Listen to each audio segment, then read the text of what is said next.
कश्मीर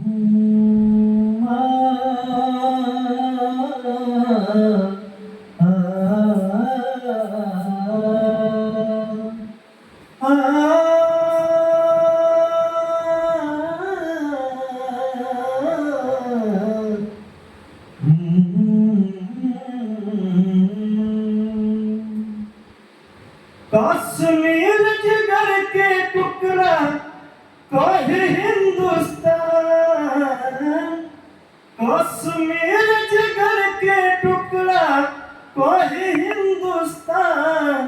ई जान हवे हो हमर शान हवे हो, ई जान हवे हो हमर शान हवे हो। एकरा पे लाई जदी केहू जे नजरिया, बोटी बोटी काट देहब गतरे गतरिया।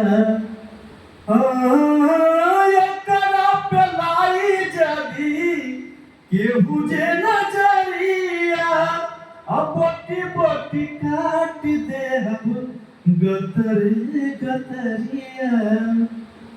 एक साथ जय हिंद बोले हिंदू मुसलमान, की जान हवे हो हमर शान हवे हो, की जान हवे हो हमर शान हवे हो।